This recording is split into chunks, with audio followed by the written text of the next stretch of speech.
let me give you some context leading up to what this is. So this is called the interwar period. So this is the period between World War I and World War II. Now, I find that World War I is one of the most fascinating periods of time in history. And the reason that it is because the world changes. And let me give you some context as to what I mean. So, if we go back, like way, way back, Texas, appreciate you. Thank you for the tour. If we go way, way back, so let's go even to Middle Ages, right? We can go fall of the Roman Empire, what have you, what have you, what have you. So Western Europe is mostly Catholic. So what winds up happening, and eventually that's going to change, is like Protestant religions come in, all that great stuff. But for a very, very long time, and we're talking hundreds and hundreds of years, the foundation of Europe, and it eventually will go over to like the US and things like that. The foundation of Europe is religion. And a lot of that is going to be Catholicism. Islam is definitely popular in some parts of the world in the East, right? You more have like Orthodox religions over where like Russia is, etc. But the foundation of the human experience is literally religion. And what do I mean by that? For a very long time, people were like, hey, the earth is the center of the universe. And they would say that like with fact. Like that is what it is. Fitzgerald, pizza bagels, baby. Let's go. That's what it is, right? People would legitimately be put on trial if they said otherwise, right? Like you look at like Copernicus and Galileo and all that great stuff. So this happens. Like that is the foundation. This starts to change progressively over time. First, the Catholic Church gets weakened. It's like at its height when you're talking about the Middle Ages. The Crusades happen. Like the first Crusades, you can argue it's at its height, and then it starts to decline. Then you have like 2 different popes, then 3 different popes at the same time, because one is Avignon in France. There's a time where the Pope literally lives in France, and then there's one in the Vatican, whatever. This is all like old history. The point that I'm making is that religion is that foundation, right? Then as time goes on, science eventually replaces that foundation, because that's when you start to get new, and Enlightenment is great and all that great stuff, because you have like a bunch of philosophers that are talking, and it's old rich white people. It's very localized, just like the Renaissance was. But over time, science starts to become the new religion. And what I mean by that is it starts to be the basis of society, right? It's great. So, and it takes hundreds of years for that to happen. Instead of like looking to the Bible, Vito, thank you for the $5. Instead of looking to the Bible, they start looking at science to explain why things are happening around them, right? So, World War I happens. And World War I basically takes all of the ideas and foundations and rips them apart. And that's why you have what you call the Age of Anxiety. Because you literally have a generation who was brought up on ideals of like, this is what my life is going to be. And no one told me that life was going to be this way. Vapors, the Habsburgs. No, that's old history now. That's old history. That's gone. So let's get started. What is this? This is a call and response part. What is this? As in, what is the actual object? What is the actual object? Okay, everything. Yes, a urinal. Excellent. Great job. A urinal. Okay. Great job, Chad. Love this. I love how we also went up in viewers. Okay, so this is a urinal. So this is made by a person named Marcel Duchamp, this is going to be basically the creation of Dadaism. So let me explain this. Yes, Will. Exactly. Thank you for the tour. So this is the first slide that I always show when I'm explaining this. Yes, the Duchamp. Yes. This is the slide that I show every single time, because this is what art is in 1917. Because if you think back onto what art was before World War I, it's a few things, right? So if you go back, right, Vito, thank you for tenor. And yes, that is the right call. If you go back, I love looking at art throughout history. Art goes through so many different revolutions, different styles, etc. At this point before World War I, a lot of what you have is like Impressionism, some Post-Impressionism, like think like Monet, like that kind of stuff, like water lilies. If you go back further, a lot of it is based off of Christianity and religion, right? So like you have that. Big Mo has a question. Philosophy is a connection between science and religion. It exists in that space of understanding. Dead period after Aristotle was lame. Yes, I would agree to some extent. To some extent. So let me just explain this. So you have art, which is very literal before World War I. It's very literal. So you would have, for example, you would have Mary and Jesus, right? You would have a painting of that. You would know what that is because, again, if you're talking about Western Europe, a lot of it is Christianity, etc. Or you would have somebody singing on a swing. Or if it was Monet, maybe you're having like water lilies or like a bridge or a scenic thing.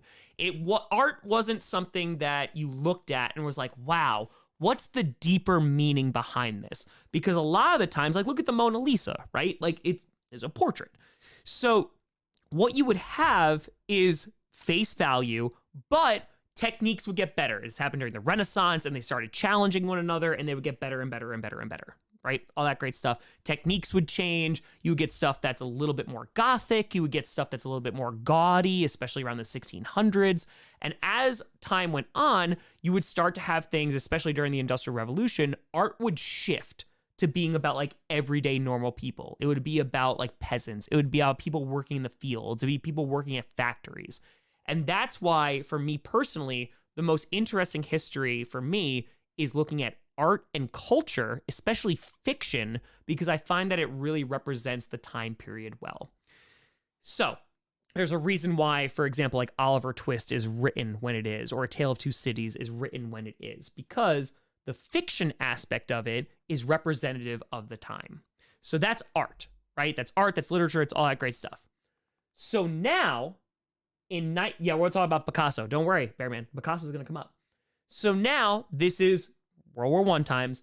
Marcel Duchamp is walking down the street, and art at this point is mostly for the rich. It's for the rich, hoity-toity, be like, yeah, so it's subjective of like, but it's only like for the rich, whatever. That's basically what the Renaissance is. I tell that to people that legit. The Renaissance is a whole bunch of really rich people. If you're an everyday person living in Italy, and Italy is an enormous place and it's not unified at this point, you have no idea the Renaissance is going on because it doesn't impact you. So now he walks past a shop. He sees this. Thank you, Dylan, for the $5. He sees this. It's a urinal. And in case you don't know what a urinal is, it's something that's usually found in a men's bathroom and you pee in it, right? He takes this and he enters it into an art contest. He writes R. Mutt on it, he puts the date on there, and he submits it. And this is the first time that art really is like, oh, art went from something you're like, wow, that's so pretty, that's so beautiful, look at the technique. Now art is something you piss in. So, he paid the $5 entry. He gets this. This is the start of Dadaism. And I will explain what Dadaism is, but the most important thing is the start of like anti-art, in which now you have people who are rebelling against the idea of art. And you might ask, why would that happen? And that's where we get to. Metro Fire, Renaissance, expensive paintbrush, measuring contest. Accurate.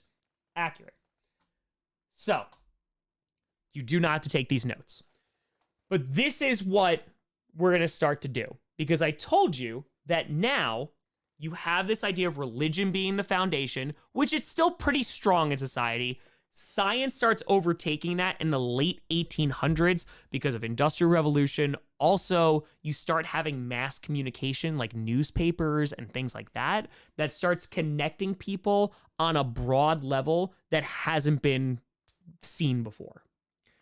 So World War I is such a disaster. Like I I can't put it into words how much of a disaster it is. Because here's the thing going into World War I, and this is usually lessons that take place beforehand. The majority of Europeans in World War I were excited to go to war. Appreciate that, Ty. Thank you. They were excited. Why were they excited? Because you haven't seen, Western Europeans hadn't really seen war for a while. You had 30 Years' War way back when, but like you had the Crimean War, which was on there, which is like Florence Nightingale. You had nurses come about, like that's where nursing came from. But you really hadn't seen it. So when there's a gap where there's no fighting, there's no war, what happens is people start romanticizing it. That now it would be like, damn, I want to go fight and die for my country. But they don't think they're going to die because it would be a noble, honorable, beautiful thing. There are poems written before World War I. They're like, yes, it's going to happen. Maxie, very true. Thank you for the tour. That's going to happen. So the issue is that pre-World War I, you had imperialism.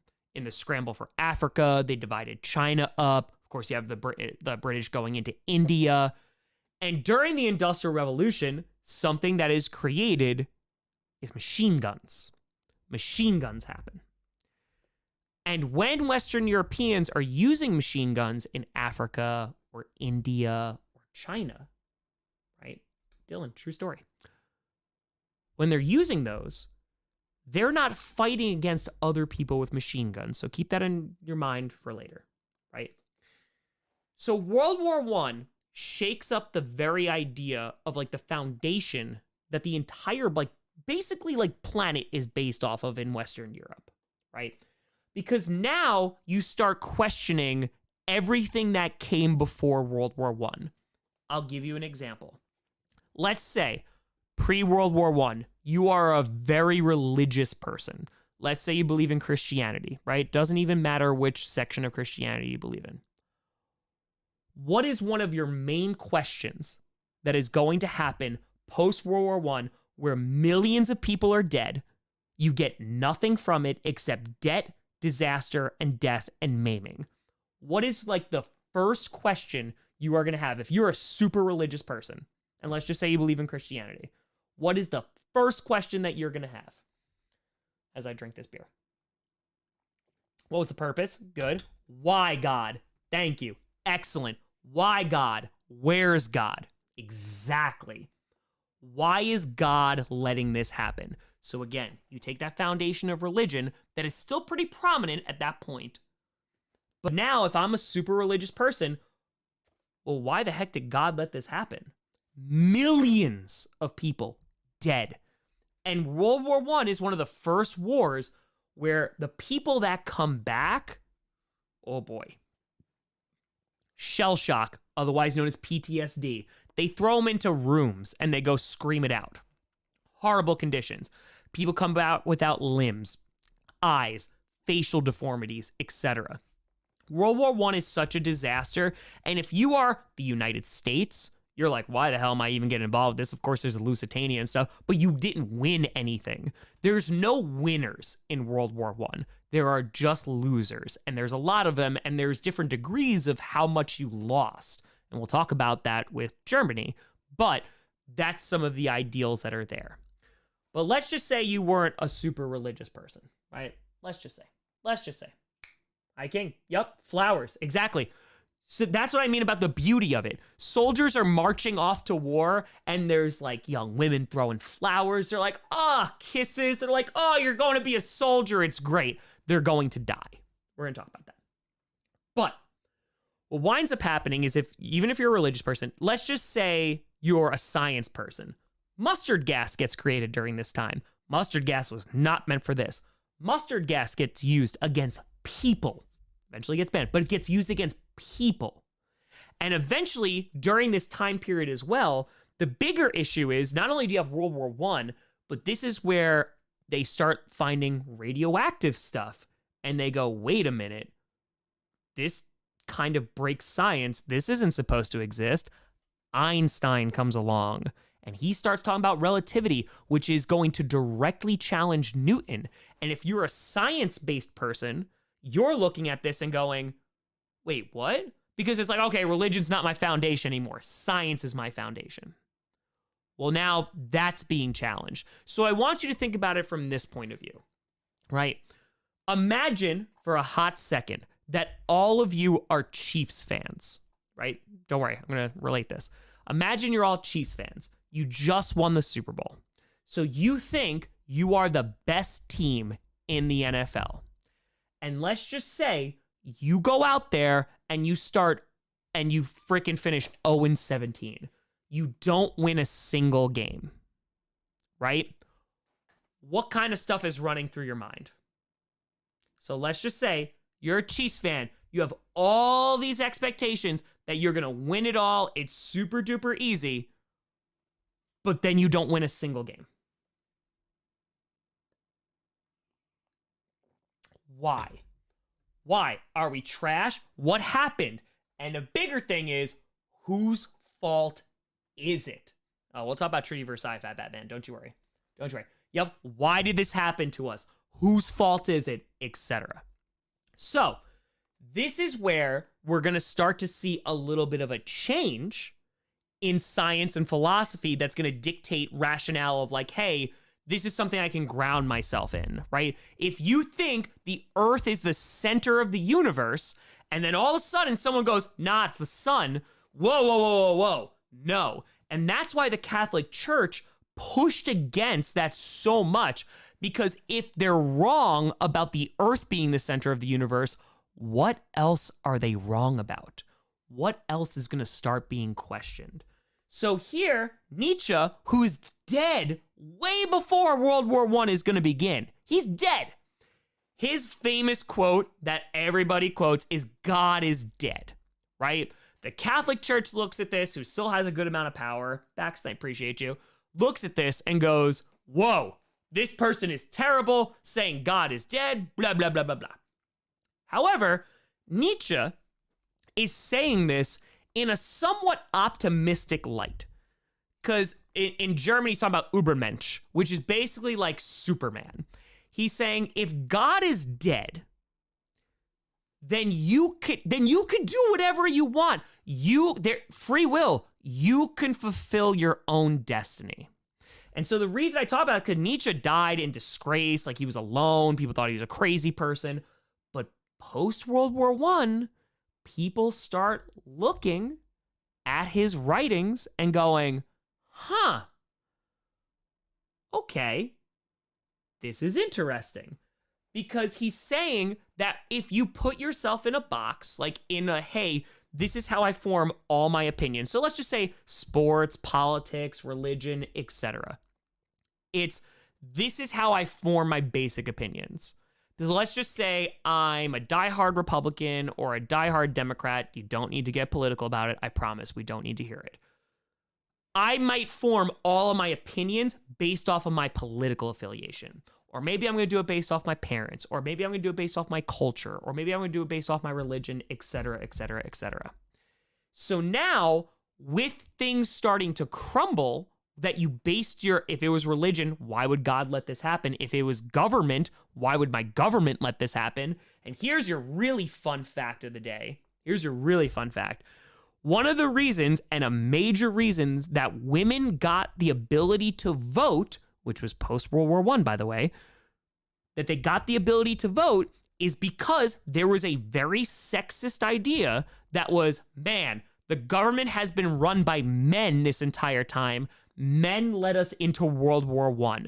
Maybe women will vote for the person who doesn't lead us into a global catastrophe. That is a legit line of thinking that severely influences the passing of the ability of women to eventually vote. CJ, appreciate the tenor. Matt LaFleur, yes, he could be 100%, and he should be if love is good. Ryan with tour, enjoy Rampage. I saw it already. Samuel, young soldiers grew up too fast, miss out on life. Oh, just wait, Samuel. Just wait. Just wait.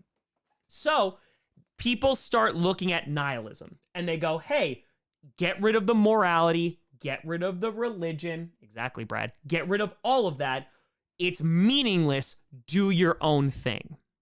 So a book that I always assign regarding like this time period is The Sun Also Rises by Ernest Hemingway. So I love that book for a multitude of reasons, but there's a character in it who is the main female protagonist in that in that story, and she sleeps with a bunch of dudes, and one of the guys that she sleeps with once thinks that, oh, they're in love. Because if you had sex with somebody, well, you're only having sex with somebody because you love them, right? Because again, I'm thinking like early 1900s and before, it's like, hey, especially for women, one person, it's just your husband, et cetera, et cetera, et cetera, et cetera, right? So this is when you're going to start to see a bunch of cultural changes that are going to occur. So it's not only in science/philosophy, but now you're going to start to see psychology pop up. And why? So Freud, right? That's the whole Oedipus thing. Every guy wants to sleep with their mother, all that stuff. But his main argument is that, one, there are, more importantly, I should say, is that there are reasons why you are making the decisions that you're making. Because World War I is such a global catastrophe that people start looking and going, oh crap, why did this happen? How could this happen? Who do I blame? How can we make sure this never happens again? And so Freud comes out and says the whole reason, Cameron, don't worry about homework, I got you. The whole reason that this happens is because you're repressing things and people are acting out based off of previous experiences. So it's an attempt to say, let me try to explain this. Appreciate that, Nick. And Zach, you're not late. You're just in time. So they're basically saying you can get better, you can fix yourself if you dive into psychology, right? So the reason I explain this and start with this is because, again, it doesn't all happen at once. But think about this, folks. Think about what you base your life on, right? It's a series of principles, morals, who could have been passed down from your religion, culture, politics, etc. People now are going, well, what do I rely on? Because World War I was the war to end all wars. We are never going to war again. That was the thought. We're never doing this again, ever. And so now it's like, well, now what? We don't have the glory to fight for anymore. We're not going to war anymore. And people who I love and care about came back maimed or they're dead, right? So to kind of keep going here, so this is just some quotes from Nietzsche here. So this is a very famous quote of his as well. So like, which is it? Is man one of God's blunders or is God one of man's? So what is he trying to say here? Because this kind of also says the point that I'm trying to prove. Wasteland T.S. Eliot, thank you so much for bringing that up. Yes. Yes. The center cannot hold. Also, epic mustache. Epic mustache. Yes. So what about it saying that conversed? Yep.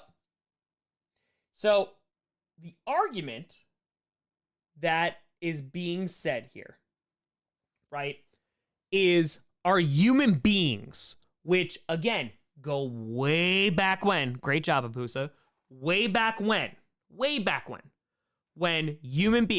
was Earth considered the center of the universe? Because human beings were supposed to be created in God's image.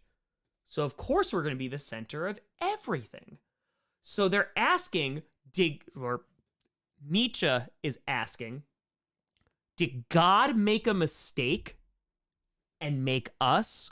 Or did we make a mistake and make up the idea of God? Which again, Catholic Church looks at this and goes, oh, no. Like, this is bad. Justin, you didn't miss most of it. We're just getting started, buddy. We're just getting started. I appreciate the 20, buddy. Thank you. So, like, again, this, to the Catholic Church, is like the worst thing ever. But people are now looking because they're like, well, wait a minute. Why would God let this happen? Right? That's just one of the ideas that starts to go back. So, I'm just going to do all this stuff. All right. So now, it's true, Brad. It's true. So now you're starting to see a shift. And again, this is the part where, again, stop me if you have questions, legitimately. So this is the part where you're literally going to see culture happen. Derek, thank you for gifting 20 memberships. I appreciate you, buddy. World War I is starting to change ideas of science and philosophy, which is a bedrock. Remember I said science is like the foundation now of society, in which they look at that and they go, oh, well, why is this happening? Science can explain it. So once science and philosophy starts to shift, you start to see culture shift, because we base culture and our ideas off of things like science, philosophy, what's going on within society. So now, for example, like Virginia Woolf. So like these are authors, playwrights, etc., who now have things of like stream of consciousness. Because Sigmund Freud exists and says there are reasons deep down why you're doing things, now you're going to have narrators or main characters in a play or a novel start telling you what they think. And that doesn't really happen before this point, because it's that stream of consciousness where it's like, hey, this is why I'm doing what I'm doing, if that makes sense. James Bitfire, Nietzsche is one of my favorite philosophers, truly great nihilist of all time, captures the suffering of human existence. A lot of people gravitate toward him. A lot of people gravitate. So now authors are not just writing like, tragedies or comedies like Shakespeare were or anything like that. And there's stuff that's beyond that. Like there's stuff about the human experience and all that great stuff. But like you see that a lot during like the plague. But now we're starting to dive deeper into our protagonists and characters in literature, in which they're saying, this is what this person's thinking about and why they're thinking about it. And this is why they're doing things. Funky does have tips from the mustache. So now, like the themes that you start to see, right? Loss of faith, as we already talked about, makes a whole lot of sense, because religion has failed me. God has failed me, because how could this thing happen? And that doesn't mean that nobody's religious or that happens to everybody. But there's a section, especially amongst the youth, that they start gravitating towards this. SJ from Serbia, when a war broke out between religious groups, is an after effect of what happened in World War II. Oh, it's cyclical, baby. Oh, it goes round and round and round and round and round. So loss of faith. Glory. No one gives a crap about glory anymore. Why? Well, because I wanted to go fight for my country. What did I get for it? I died, or I lost limbs, or now I have shell shock. Did not get any of that. Rapid fire. Moral decay and decay society, would you attribute to modernist views? No. I would say to significant traumatic events caused moral decay because the institutions that people believed in failed them. You know what I mean? So, love. Same exact thing. Oh my God, I loved my husband so much. Oh wait, he's dead now. Why? World War I, where we got like 3 inches of land. Cool, he's dead now. Anti-war becomes very popular post-World War I, and I'm going to show you that. And again, this is the big one for people paying attention. Lack of conviction. Why? I want to ask, why is there a lack of conviction in especially the youth of like the 19-teens/20? Why is there a lack of, I don't want to do that. I don't want to go get a job and do this. Why is that a thing? Because this is where we start to see connections to today. No point in it. Good. Because the war. Poverty is 100% sure of it. They don't see the point. I was religious. God let this crap happen. Right? I was in love with the person I loved. They're dead now. Right? My government, who I believed in with all my heart, they led us into this war where now millions of people are dead. Why am I going to do this? So let's take a look at today, kids, real quick, as we connect previous, like 100 years ago to today. Look at the lack of conviction that you do see, right? What is the point?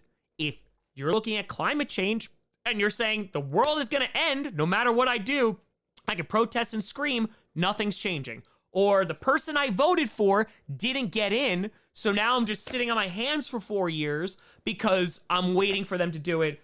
There's no point in anything. That is the kind of idea that's going on, and it's prevalent in science. It's prevalent, and especially in culture and literature. Literature, art, etc. I'm going to show you examples of this really start to shape mindsets of like, well, why the hell should I do this? What is the point? Why should I, let's take a 2023 example. Why should I go to college and go $200,000 in debt when I get out of college, I'm not going to be able to get a job? Why should, like, again, I'm not saying like these are correct or like it's super duper pessimistic, but legit, you have to think about the youth. They look at what happened to their parents. Oh, my dad died in the war. He saved all his life. And now what did it do? Nothing. Giggity with a $5. Question. Did the church make any significant attempts to combat this wave of anti-religion sentiment, or is their influence just not able to overcome? Amazing question, Giggity. So that's a great question. So the church, especially in Western Europe, attempts to hold on to this power. And you see it especially in Italy. So eventually in the interwar period, when you have Mussolini rise to power, he can't do it without the quote unquote approval of the Catholic Church. So I'll give you an example. So in Nazi Germany, and especially in Russia, even though it's Orthodox there, when you have like Hitler and the Nazis that are rising up, they hate religion because it starts to put doubt into the minds of the people. Because if you're a super religious person, who are you going to follow, your government or your religion? Well, your religion's supposed to be forever, right? And that's eternity. So you're going to follow the religion 9 times out of 10, and that's why the church was so powerful in the Middle Ages. So they make attempts, but in the United States, those attempts are not, they're not as established because the church isn't as strong. One, because of like Protestant religions too, but you will see traditionalists who will try to like kind of keep status quo. You 100% will. Papusa with a, with a fire. That's literally me right now because I'm looking for work, but DC area has a mass hiring freeze because of the impending shutdown, so I'm giving up. History, it ain't that much of a mystery, folks. Rapid fire, lack of conviction, lack of faith. Don't confuse religion with belief. Not saying you are. Yeah, exactly. 100%. Dark Knight with a tour. Kaylee's kicking my seat. Kaylee, stop kicking seats. Stop it. Justin Fire, TechCast, the podcast where you don't have to be a teacher, but it sure does help. JMB with a 10. As a college student, you're dead right. I will be 50K in debt to enter the workforce that's controlled by insane capitalist overlords and a poor housing market. Please start an education channel. That's what Q&As are for, baby. That's what they're for. So eventually what happens is it's called the lost generation because you have a section of youth in Western Europe a lot and in the United States that feel directionless. Leave it a $5. I know they're being educational content. Would have gotten home way sooner. Genuinely cool. We should keep this up. Oh, we rocking, baby. We rocking. So don't worry. There's going to be pictures coming soon. So we just talked about science and philosophy, how that's starting to shift post-World War I. Then we talked about how it's starting to influence literature. And now my favorite topic to talk about is art. So how is it going to impact art? Brad says 100% truth. Dallas Cowboys won't go to the NFC Championship game. That's it.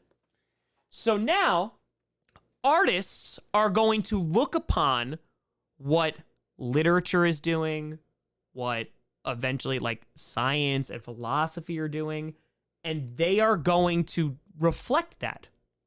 Right? So let me put an example. I'm so sorry. I don't remember their name. There was an amazing artist on Twitter, and I believe she's still doing this, that would draw Jimmy Garoppolo every day until he got traded, right? So sorry. Shout out, put it in the chat, 100%. They deserve shout out because they're amazing. Android Fire, lost youth generation, now the children of today the failed generation. Yes, Rita, exactly. Rita, thank you. Had the name, forgot. I apologize. So Rita does that. Why is Rita making Jimmy Garoppolo art? And why is it so popular? Craig with a 20. Tom, with this more than likely government shutdown happening, do you need aid for your teaching grading paper? So work for Hammock Cuckoos. I'll give you a call, Craig. I'll give you a call. Give me a call. So yes, Rita's doing it again, right? But why is Rita doing it in the first place? Like, why is she drawing a whole bunch of Jimmy G? For fun, sure. But why is it popular? That's the question I asked. Why is it popular? Answer that. Santo would fire. Joyce addressed the illusionment of the doubleliner, especially in 1914. Think there was also a sentiment before the war? Yes, but it got brought forth because of the war. People enjoy it, sure. Brad would fire. Art is part of sadness. That is true. I agree.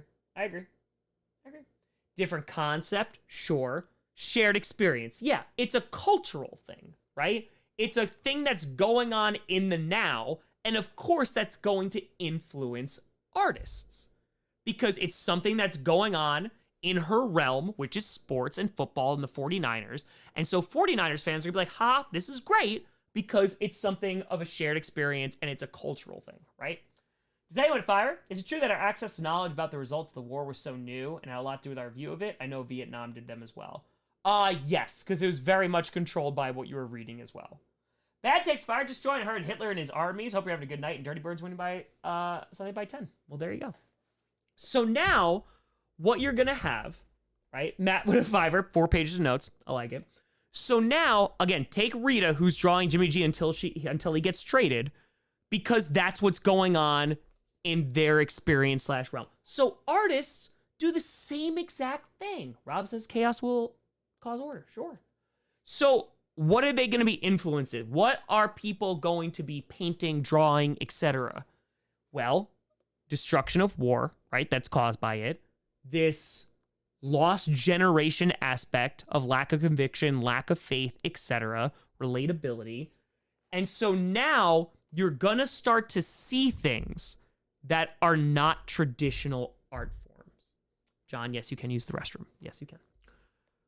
You're going to start seeing, because I remember what I said about art before. Art was something you looked at and you're like, oh, that's nice. That's pretty, right? Impressions. Monet in the beginning, so unpopular. People hated Monet. They're like, this is effing trash, man. It's impressionism. You get close and it's all blurry and it looks terrible. I got to be far away for it to look good. No. Instead of art being something you look at, now it's changing. And now it's going to have deeper meaning besides something you look at and be like, oh, that's Jesus on a cross. SJ Lieutenant, considering World War I was a string of you attacked our allies who declare war, true. Would you say someone had the sentiment that we died for someone else and nothing returned? 1,000,000% yes. 1,000,000%. And plus, there were a lot of people / countries that were trying to peacock and be like, oh, I can fight you and take you. So, this is when abstract art is going to occur. This is Dadaism, anti-art. This is surrealism, which we're going to talk about. Stuff that doesn't exist. Because you can look, for example, at like Starry Night, for example, by Van Gogh, right? You can look at that and be like, yeah, it doesn't exist, but it's not like super unrealistic. Now, art's about to get crazy because it's representing that chaos, right? And again, it's that psychology. It's all of that stuff that is now working itself into art. So now, instead of like, oh man, look at that beautiful flower, it's death and fire. Now, instead of like, wow, look at that person just like relaxing, now it's them dying, right, in the fields of battle. And again, they showed up, especially during the Industrial Revolution, there was a movement that kind of really showed like everyday normal people, but now it's taking it to a level where it's not just staring at art, there's deeper meanings to it. So Dadaists, who like, so I showed you the urinal to start with this. They will turn around and they'd be like, bro, life is insane. F art, F the elite. Like, I'm just going to make crap that looks like you're just cutting things out of a magazine. And I'm going to be like, this is art now. Because if we're saying this is what love is now, this is what literature is now, that F it, this is art. Surrealists like Salvador Dali, for example, they're going deeper like what Freud is talking about, and it's like surreal / subconscious / dreamlike. And I'm going to show you some examples of that. And so the idea amongst artists, because artists, of course, are their own culture and their own society, they're saying this bottom quote here. So the conviction is like what they're truly believing is untried is superior to the routine. So what does that mean? Hi, King with Fire. Excellent talk. Right now reinforces that Aristotle is right. Youth involvement in socio-political movements leads to negative outcomes. Not necessarily. I think once you, like, if you're talking about Aristotle and his critiques about democracy, he's talking about, like, the mass populace, too, because a candy store owner will be able to influence the masses more than a doctor. Apple Fire wasn't Starry Night around the world around the Krakatoa volcano eruption. Well, I mean, I'm talking about Starry Night and what it's actually depicting, right? It's a tower and it's a city. Well, all I'm talking about is the actual like depiction of it's not super crazy, right? Like, yeah, it's impressionism or post-impressionism, so like it's a little weird, it's a little bit wavy, but that's not like completely unrealistic. You would never see that. Brad wants me to start stripping. Kevin, if I were here a Kahoot, no, there won't be a no Kahoot. No. Exactly. The Scream. Yes. Exactly. Right? Josh and Fire, history and art is great. The mitochondria is the powerhouse of the cell. True story. True story. So this bottom part is basically saying, I would rather, as an artist, I would rather do something that nobody's ever done before and fail than to do something that's just like everyday normal crap. That becomes the mindset of artists. So, let me introduce you to some of these artists. So this is Otto Dix. Haha, laugh, Dix. Yes. So, take a look at where he's from. He is a German painter. Now, Germany gets absolutely destroyed in World War I for a litany of reasons. Appreciate you, SJ. This is how I teach, right? I want you to imagine something for me, okay? Imagine when World War I starts, you're 17 years old. Eventually, you will be put in a uniform and you'll be sent out. And let's just say you survive. If you survive, a lot of friends are dead. You've seen the most horrific crap. And so a lot of German stuff post-World War I is depicting their experience of World War I. Kevin and Fire, history of NFL football streams? Maybe. So, if you take a look at this stuff, it's super graphic. It's a dead, decaying horse, right? It's dead bodies in the trenches. It's people carrying dead bodies. It's gas masks. It's skulls, right? It's all this stuff that is like, no, this is what the war did to our society. And so, this is what the art is going to look like. In addition, Italians, you see that kind of art too. So, like, this is like Goodbye, Dear Friend, in which you have people saying goodbye to, like, their horses because the amount of horse, because they're still using, like, horses a lot in World War I. There's a whole, like, horse monument and everything like that, in which a ton of them die. On top of that, it's your friend dying. It is your comrade dying. Because in Italy, they suffer a ton of losses too. Again, you're starting to see a theme. Germany suffers a ton during the war, a ton after the war. Italy suffers a ton during the war, and they're not like totally unified either. It's an issue, right? Okay, this is one of my favorite stories. Okay, Guernica, Pablo Picasso. I'm sure at one point or another, you have seen a Picasso painting / sculpture, etc. Which, by the way, Picasso represents these ideals because, like, eyes are down at knees and, like, it's cubism and it's a whole bunch of different stuff. This kind of stuff does not exist pre-World War I. So, Guernica, I'm going to talk about in 3 seconds. Take a look at this. Shout out to her, poem in Flanders Fields. Yes. Take a look at this. Tell me what you notice. I also have to pee really bad. So what do you notice with this painting? Tell me. Put it in the chat.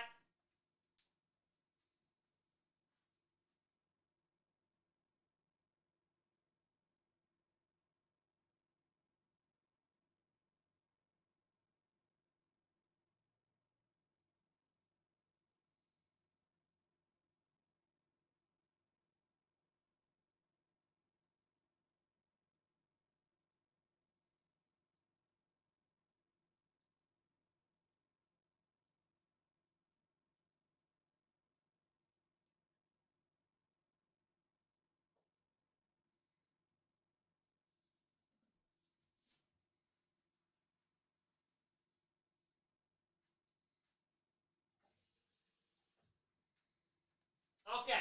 PP time over. All right. So what do we see with Guernica? What do we see with Guernica? We somehow got more people in here. K with a fiver. The day you stopped teaching full time, the world lost a fantastic teacher. It's all right. We make up for it now. All right. So what do we see? Suffering. Okay. I see suffering. Deliberately uncomfortable. Anguish. Terror. Good. Chaos. Pain. Very, very good. Chaos. Exactly. Excellent. So there's a phenomenal story about Picasso here. And I need to give you some context here. So, Picasso, Spanish. 105, the shared experience of Italy and Germany influence our eventual alliance? Yes. Also, it eventually led to why both of those territories had the leaders that they did. Joshua 20, humans by nature are tribal species? Yes. Countries, states, religions, politics, music, art, sports team. The goal of civil society is to find a way to live in peace and harmony. Exactly. And there's people that try to undermine that to make a hot buck. True story. The Spanish Civil War. Okay. Let me talk about the Spanish Civil War real quick. The Spanish Civil War, just over 20. Can imagine being in World War I. The fact that a 17-year-old fought, basically lost the majority, if not all, of their friends, and killing other soldiers with families, the saddest part of World War I and war itself. Justin, agreed, and just you wait, because it's going to get worse. I'm going to explain it all. Just you wait. So, the Spanish Civil War, I like to call it World War 1.5. Because what it basically is you have fascism, right? So like, yeah, the fascists and like dictators who are fighting against mostly communists, right? Communists are involved in that, but it's more like liberal, right? So it basically is pseudo World War II because it's a few years after, and this is like with Hitler, like this is when the powers are like really established. They basically fight in Spain, and like the Germans, they send all their new tech out there in which they're like, hey, and same exact thing with like the Russians and the Western European folks / US are like, we're not getting involved in this because there are communists involved. And, oh, we don't like communists. So basically, this is a way to try out all the new tech. Yep, Franco, exactly. All the new tech. And again, Spain is like, if I'm not sure, like Western Europe, they're the last country to abolish like dictatorship. And I think it took until like the 1970s. Notorious, no one ever expects the Inquisition. So the point that I'm making is that Germany, Russia, etc., they send all of this tech and it just destroys Spain. Like it kills a ton of people. 100% Hemingway. So during this time, and eventually the fascists do win because like the other allies do not do anything because they're like, oh, communists. 1975. Thank you, exactly. Andrew Tour, Germany used Spain as a testing ground for tactics. Exactly. The Germans did, eventually the Russians did, etc. Right? So there's a great story about Picasso who makes this because his country is being blown to bits. Like dictatorship, totalitarianism is taking over. It's a disaster. And so he creates Guernica, which is in front of you. And the story goes that a soldier runs up to him and is pissed because this is like anti-war. And he points at the wall and he goes, did you do this? And Picasso turns around and looks at him and says, no, you did. So I love that. Quote, what does that mean? And also, most badass quote like ever. It's a banger. That's a mic drop right there. That's a mic drop. So what is he saying with that? So like, what's Picasso saying? He's like, nah, you did. You made this. Like, what is he saying? And this is the entire lesson that we're talking about here. Oh yeah, Picasso don't play no games. Picasso don't play no games. Draws weird crap. But, again, yep. Extension of destruction. Exactly. You were the one who influenced this. You did this. The suffering, the chaos, the death, that created this. Because without that, this wouldn't exist. And we go back to the main point of this lesson about society influencing culture, art, music, literature, etc. We go to that point and we go, hey, you created this. Because without you, this doesn't get made. Leo to Fire, missed out on Euro at school, so I never learned outside the Spanish Civil War. I saw this one painting. Oh, I got you, Lee. I got you. JMB with a tour. The U.S. supported fascist Vietnam to support communism. Yep. James Tour signed reading. Homage to Caliton. Yes. Yes. So, I'm going to show you two works of art here. Let's start with the one on the left. So let's start with Jesus over here. What makes this different from a lot of other depictions of Jesus?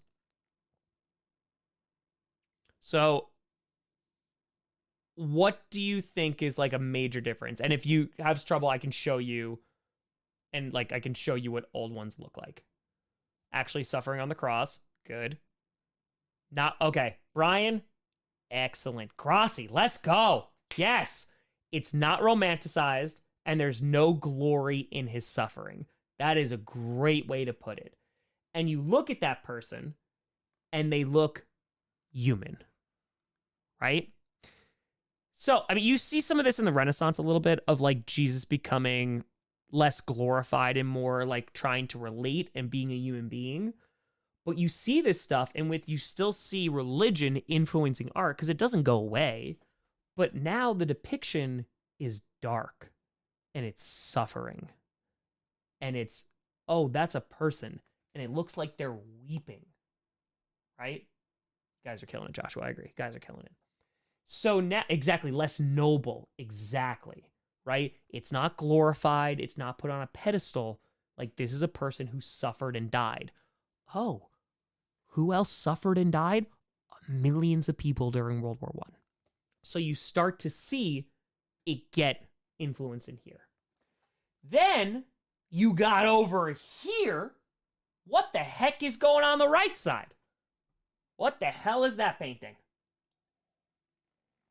Christopher, mirroring the truth through art. It's why I study it. It's why I study it. Nonfiction, art. It's the best, baby. It's the best. Yep, Dali. Oh, sorry. I'm blocking. I'm an idiot. Sorry. I'll move over here. So, apologies. Apologies. Apologies. I moved me. I apologize. Mr. Grossi, we can't see. I got it. I got it. It's like, I got it. Move out of the way. Move out of the way. I gotta move out of the way. All right. So what's going on here? What is going on here? I can't see, Mr. Grossi. You're in the way. Okay. Does this look like something? Like, look at the perspective. Look at how small this person is. Look at how big that table is. Look at the big rock and the big tower. Is this something that you would see, like, walking on the beach? Standing in front of the board. I know. But legit, like, that's a question. If you walked out into the world, is that something you see? No, it's not. It's not. Exactly. It's not. Right? So this is an idea of surrealism. It's something different here that doesn't necessarily exist. So let me show you two things here. So this is what I meant. So on the left, you have a painting from the 1500s, and it's called The Fall of Icarus. And I just picked this painting because it has one thing in particular. They're going down a staircase. But the one on the left, right, this painting on the left is very simplistic. And what I mean by that is not the percent, like the artist who did it, very good, right? All the technique, I don't care about that.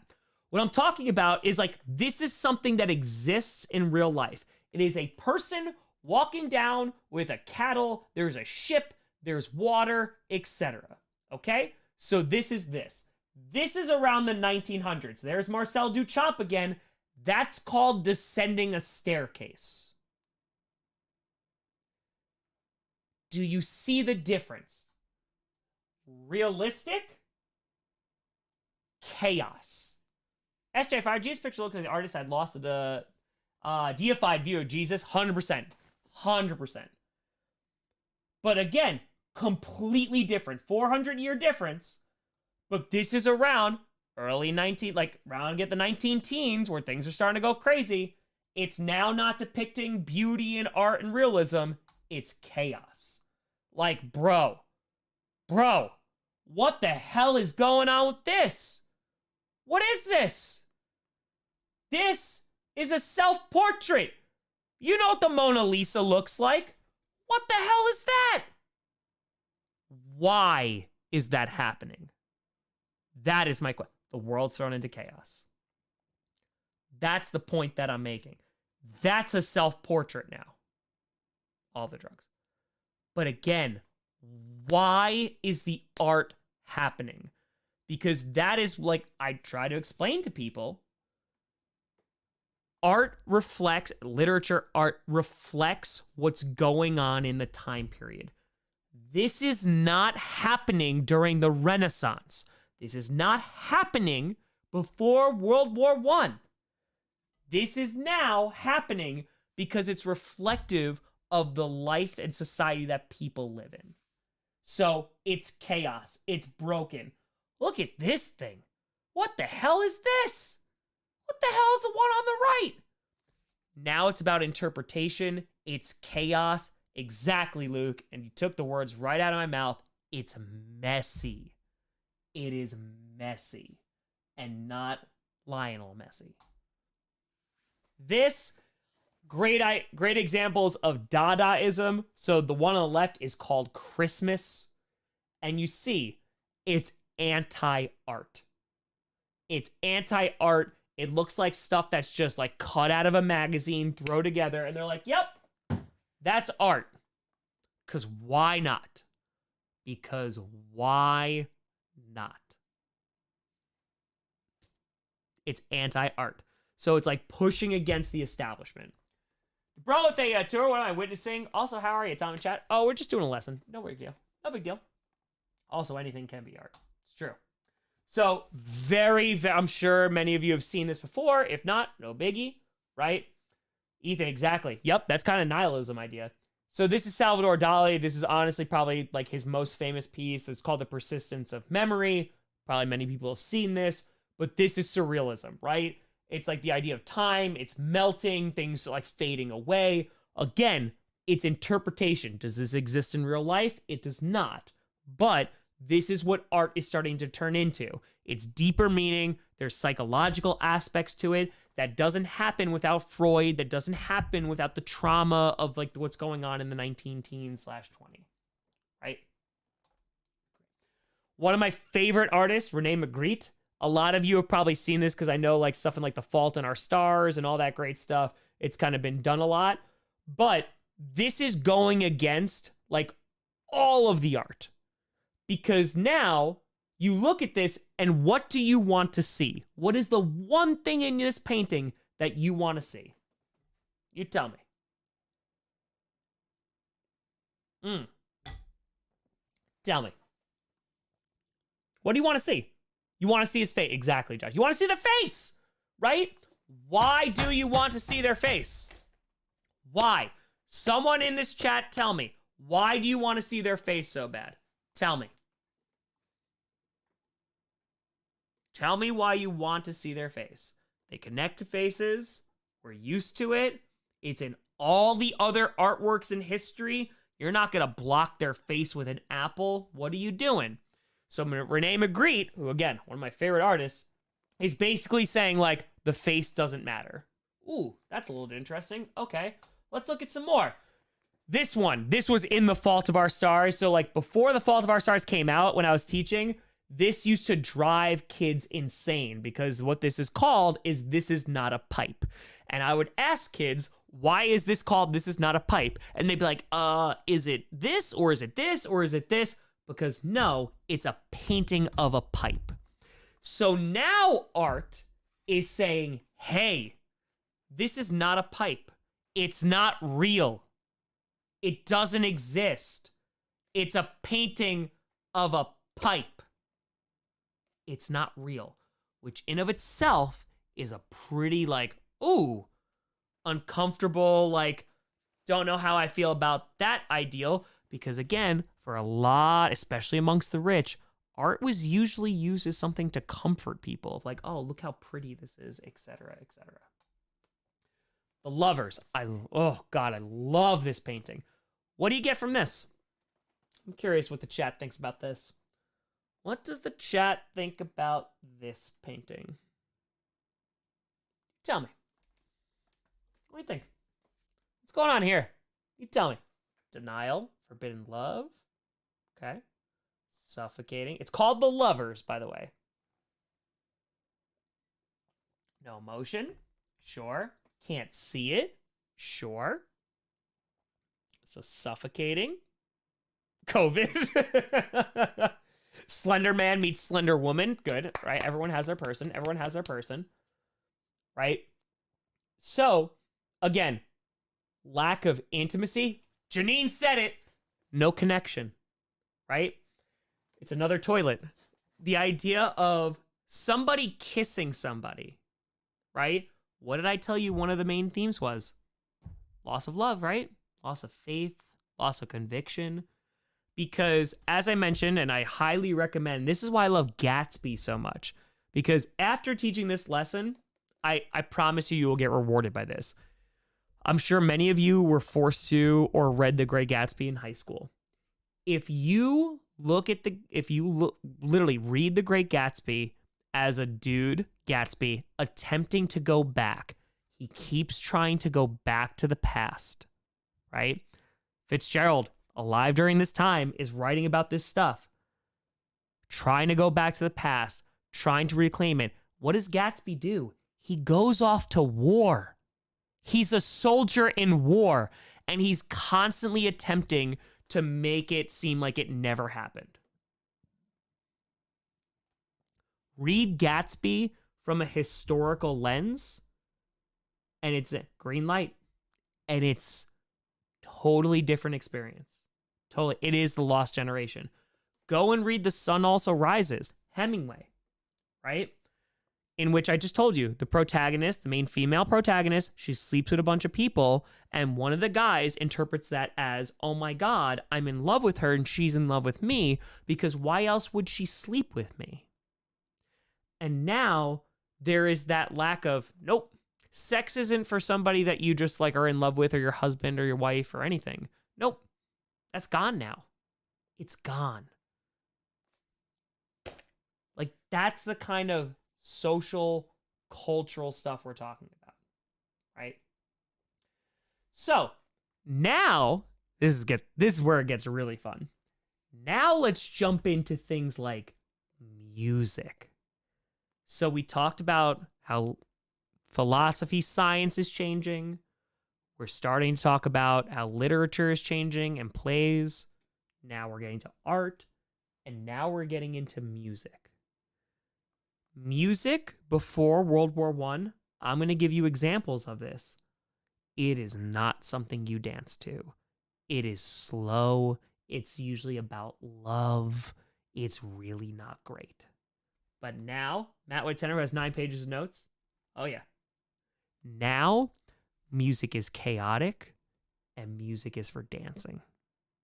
Now it's get up and move. Don't just sit there. And again, talk about these. SJ, yep, Gatsby lost love all day, baby. Right? We talk about Einstein and Curie.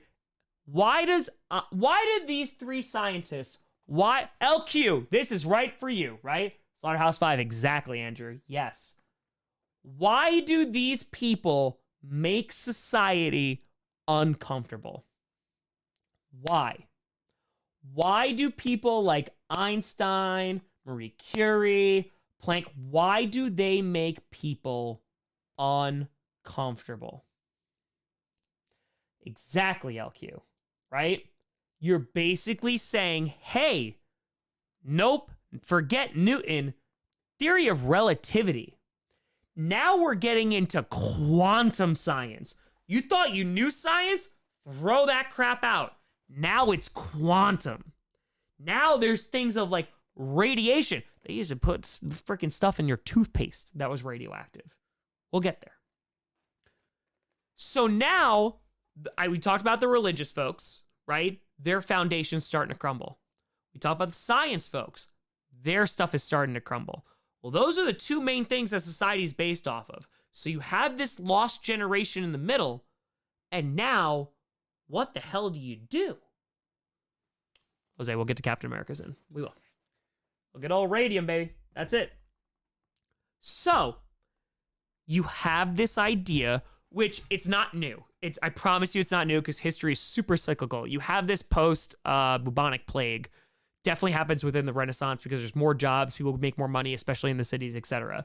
But it's kind of this YOLO, effort kind of life, and society adapts to the demand.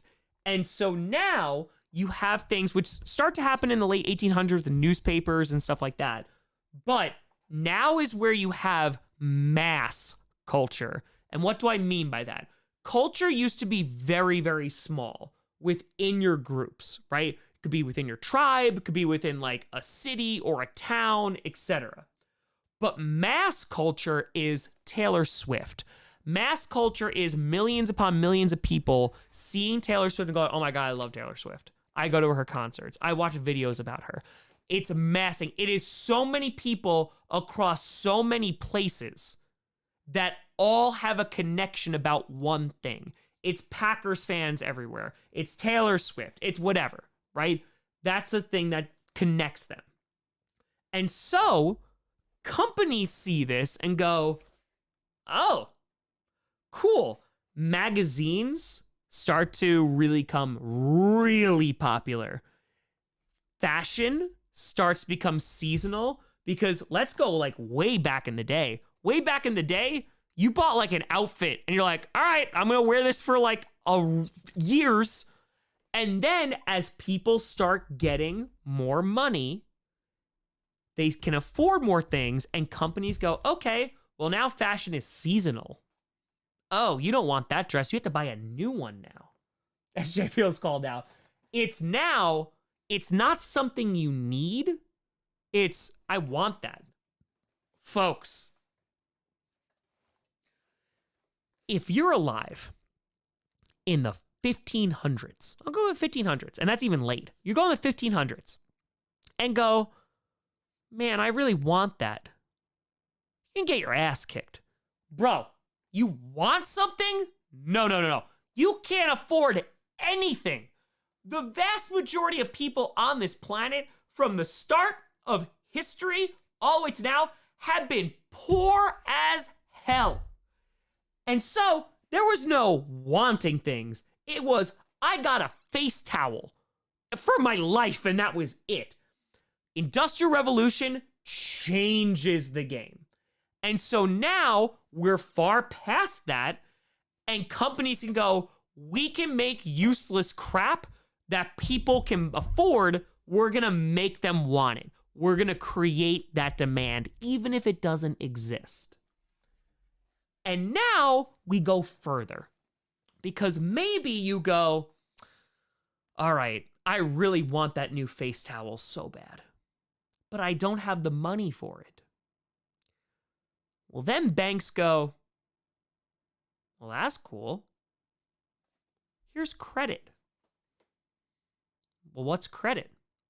Oh, well, you'll pay it back eventually, but even if you don't have the money right now, we believe that you'll pay it back, and we'll make some money more because you don't have it now. We'll make some more money later, but you can buy that thing. No problem.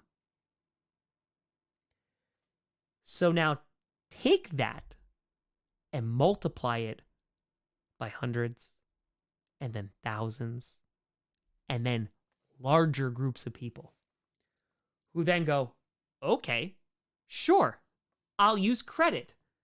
I don't have the money for it, but it doesn't matter. This is the Roaring 20s, in which you're like, I'm just going to spend a whole bunch of money because let's just look at the US for a hot second, because that's primarily where this is happening. You had the end of the world in World War I. And now, with all these ideals, and now all this fake ass money, I'm going to live it up. Because why wouldn't I? Because screw everything else. Screw saving for your life. Screw not being able to pay for everything. Because my dad did that. He died. My friend did that. He's dead. Or he came back with one fucking leg. I'm sorry for language, but like legit, this is what we're talking about here. Is that you have a group of people, especially again the youth, who are looking at this and going, why would we do what they did? How the youth look at like boomers today, same exact thing. Why would we do what they did? Why would we go into massive amounts of debt? Again, tying it to today. Why would we do that? Why wouldn't we try to monetize something that we could make a ton of money? Why wouldn't I? Why, if you take a survey today about what a majority of young people want to be when they grow up, influencers, YouTubers, TikTokers, there is a reason for that, because they have seen through experience that, oh man, those people make lots of money and it must not be really hard.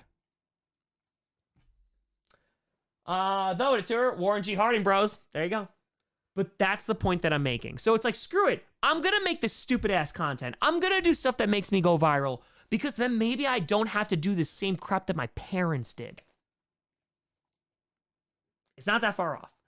Flappers, we're going to talk about this because I love talking about women. There is a massive shift. I'm going to show you differences in dress, in behavior, etc., because it goes from very, very conservative religious values to now it's like, F it. I can sleep with people and I don't have to necessarily marry them. Coaster tour, you just join the truth. Brad with a fiver. Why does Rice play Texas? We choose to go to the moon. Exactly. So again, rejection of the past, all that great stuff. Okay, so now here's some examples. I don't care if this gets me copyrighted. It's fine. I'm going to give you an example of music pre-World War I.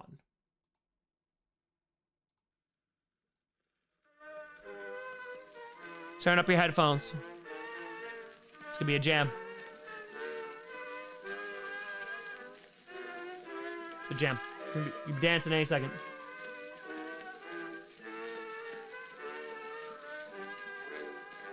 What is it dear within me here whenever you are near? Now can't you tell? Oh, very well. What is it then that causes men sometimes to shed a tear? I'm asking you. I thought you knew. Then let me ask another question. Okay. So that's 1910. The song is called, it was literally like a huge hit. It's called What Makes the World Go Round. And spoilers, it's love. Right? That is what music is pre-World War I. The real internet, like the gold rush, seems like could be certain aspects, yes. Chris Turk twerking in the lighthouse right now. Yep. So that's 1910. Now, fast forward a decade, and this is what music is now.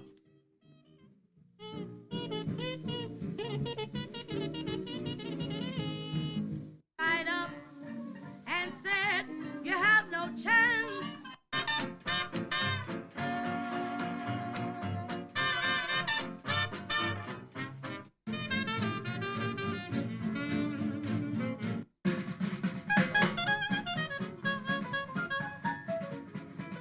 Exactly, Brad.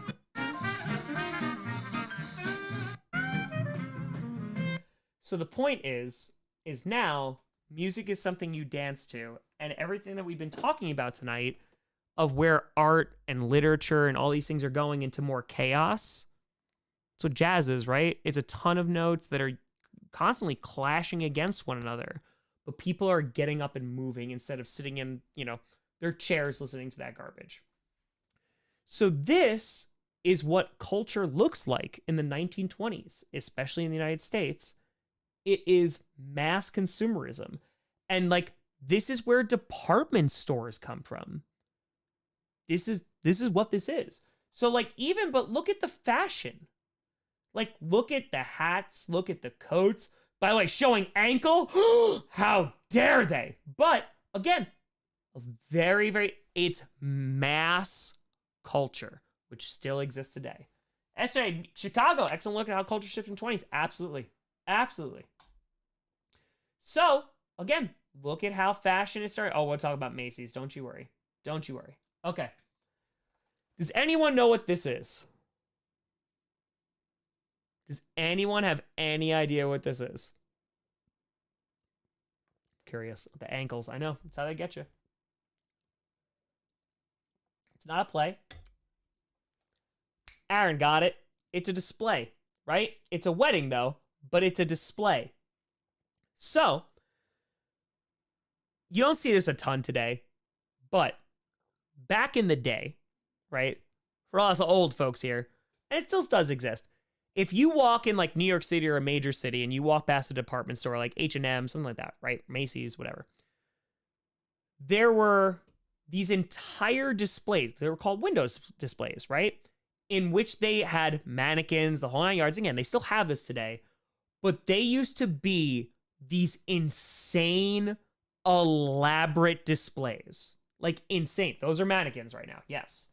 And I'm going to fire. Woke up 4 a.m. Existentialism rising in Europe. Oh, yeah, we're rocking. We're rocking. JMB to fire. High school had an extra 2 years so I can take more AP classes. College is great. Yeah, no, I get you. I get that. I get that a lot. So this is a window display of mannequins, right? Can somebody tell me two things? What is the point of window displays, like store displays like this? And two, what are they depicting? So again, what is the purpose and what are they depicting?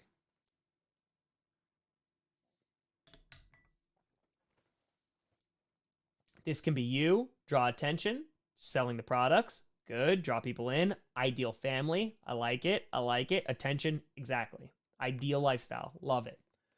So, right, the answer to the first part is they're drawing people in because they want people to go into their store, right? It's selling something. They're selling a product. But you look, exactly, Mitchell, you look at this, what is this? It's a wedding. Now, if we even go back to psychology and go like Maslow hierarchy of needs, which is not around here, but going in psychology like principle here, portable record player, exactly, Rob. If you go back to that idea, well, yeah, of course I want to get married and have kids and have a family, white picket fence, the whole 9 yards, right? It's okay, Justin, just spit it out. So it's a wedding for a reason, right? If you buy this, this could be you. Look at a lot of advertisements today. And I even teach this in economics. Look at a lot of advertisements today. Like, let's just say it's like Hinge or Bumble or Tinder or whatever, right? They're like, you can find your soulmate or you can find your person. And if you do, you're going to be happy, right? There's never a Tinder commercial or a Bumble or a Hinge or a dating app where it's like, that's how I'm going to look if I find somebody I match with. Because it's the idea of if you're with somebody, that is going to bring you fulfillment and joy and happiness. If you buy this crap, this could be your life. Right? So, let's talk about The Wizard of Oz. Who likes The Wizard of Oz? Sorry. We're going to talk about The Wizard of Oz. We're going to talk about The Wizard of Oz today. Good. Lots of people. Why do we like The Wizard of Oz, kids? You tell me. Why do we like The Wizard of Oz so much? Why do we like it? Why? Escapism. Definitely a trip. Tin Man is creepy. A little bit. Good guys win. Sure. Rainbow colors. Sure. Escapism. Snow asbestos. All right. A lot of these things, right? You get to go home in the end. Okay. The person who wrote The Wizard of Oz, right? L. Frank Baum. Does anybody have an idea what Baum did as a profession before writing The Wizard of Oz? Josh and Five Billionaires with the man behind the curtain in real life. Oh, so true. Does anybody have idea what the author of The Wizard of Oz did before he wrote The Wizard of Oz? Salesman is close. Salesman is definitely close. Advertising. There you go. Burn the guitarist. He made store displays. He made store displays. So, I had a college professor who taught American history, and he hates The Wizard of Oz because he basically points to it and goes, it's just selling you a bunch of crap, right? ruby red slippers. You can always go home. It's idealistic BS that is different. It's very different from what's going on post World War One. Because the Wizard of Oz is a very happy, feel-good BS. And again, what my history professor said all the time was like, nah, like this is commercialism BS. And so, going forward, this is what society is going to turn into, in that they're selling stuff to you. So I have talked about this many times on stream. I don't know if I may have shown this once or twice, but I've definitely told this story. Giggity, with a fire. Jazz from African American culture and whole YOLO mentality. Did this mark society being more inclined for cultural integration? That's a great question. You start to see some progress towards it. However, on a mass scale, if we go back to mass culture, it's going to be a good long while before that. And there's going to be people who steal that idea. Okay, I talked about this on stream, so I'm so sorry for the people who have already heard it. Deodorant. Oh, SJ to Fiverr. Idealistic BS that people were yearning for in the sea of bad they live in. Yeah.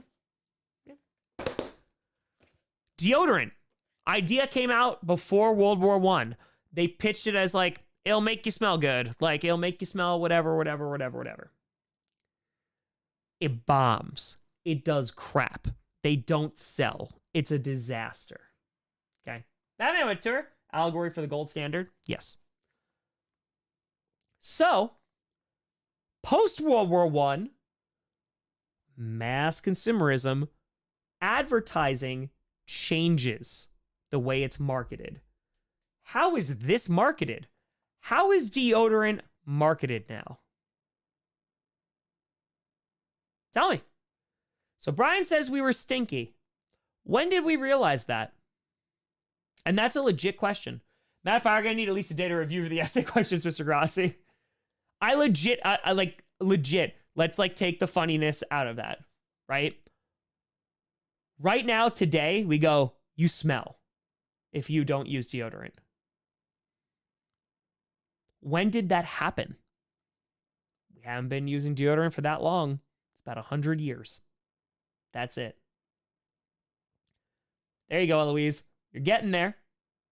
They're shaming it, right?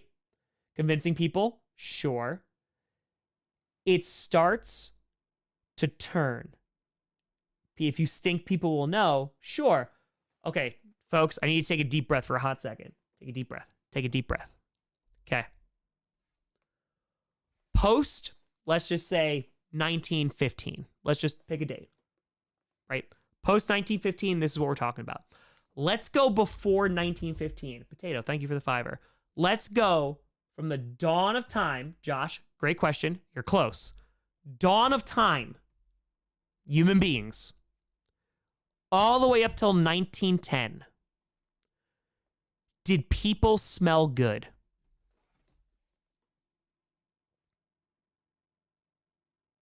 Did people smell good? Birth of human existence till like 1910. The answer is no. It is no. Could you imagine, an old colleague of mine used to talk about this. Could you imagine being in a Victorian era in which, again, like, that's true, like, talk about Middle East, like Muslim, they're showering because they're like, yeah, this is bad. Western Europeans, nay. Exactly. They used to throw crap literally out their windows. Can you imagine being the Victorian era? You're like under like all of this stuff. Potato. AEW was amazing. I loved it. You're under all of these clothes, corset, all this stuff. And you get married and you undress, you smell terrible. But guess what? It's normalized because you smell like you. Now, again, perfume was a thing, especially for the wealthy. They would use that 100%. But you just smelled like a person. BO was a thing. So now, this comes around. And if we want to get really deep, Deodorant goes, oh, you smell like you? Well, you smell bad. And I know like that's funny, but like legit, take a minute for that. The way that you have smelled your entire life and no one's ever said anything because everybody smelt like that. Now companies are saying, that's bad. You as a person, just existing, waking up in the morning, going to work, you smell bad. And talking especially to women, oh, not only do you smell bad, but you're not gonna find a husband because you smell bad. Derek, thank you very much for the 20 memberships. Applet Fire, BO became more prevalent when we started doing more things indoors rather than outside. Outside air mass, outdoor. See, no, but like, bro, no, that doesn't track though, because legit, like you're talking 1700 Industrial Revolution, people are working in factories. Nah, they don't care about what it smells. They're hoping they don't lose like an arm. So the point that I'm making is that now it's turning it into, as a person, you smell bad. You need to change that. You need to change that. And so now if we're taking a look at how advertising is looking, it's gone from, oh, do this, like it might help you smell good, to now, if you don't have this, if you smell like a regular, normal human being, you need to mask that. You need to cover that. And so think about it from the sense of, again, you're a young person growing up. You've lived your way this entire life. Life has kind of sucked at this point. But now it's like, you need to buy this as well. Advertising is forcing, quote unquote, needs to people. Quote unquote. Because I can tell you before this, they ain't wearing deodorant. They ain't. So, this is where my flappers come in. We're crushing. So now, flappers. Legs exposed. Arms exposed. Biggest thing, short effing hair. Why? Because we're chopping off the femininity BS and we're saying we're going full flapper. Love this. Roberto to Fiverr. Heck, Ben Franklin was considered strange because he took regular baths. Not wrong. Not wrong. I know. Shield your eyes. The children. Right? So showing off leg, everything like that. I'm going to show you a difference. This is what I'm going to move myself for a hot second here.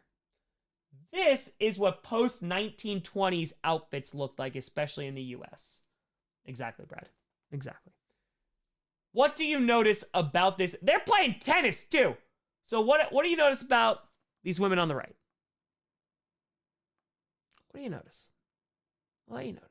Love the outfits. Gotta love it. Gotta love it. So again, this is pre-1920s.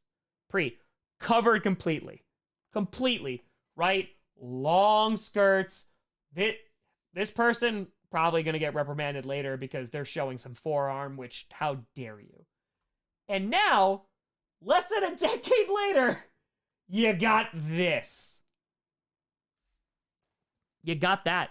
Because why the hell not? Why not? So, of course, all of this cannot last. And this is where we don't have much left, but I'm going to kind of explain what we're working on here. During the 1920s, the United States, rocking. Some Western European countries, recovering, but kind of rocking. Looking at you, mostly England. Because everything was so bad during World War I, the idea was things are like all of this good, positive growth is never going to end. Ever. Because we're never going back to that. Cole, welcome to the class. Have a seat. So all this is going on. And we talked about credit. Well, the problem is when you give out a whole lot of credit and then people can't pay it back. Well, now that's bad. That's a big old problem. And again, connect today, look at the '08 housing crisis, right? Banks giving out mortgages that people could not afford, and then they default, and then the banks go, oh crap, where'd all my money go? Here we go.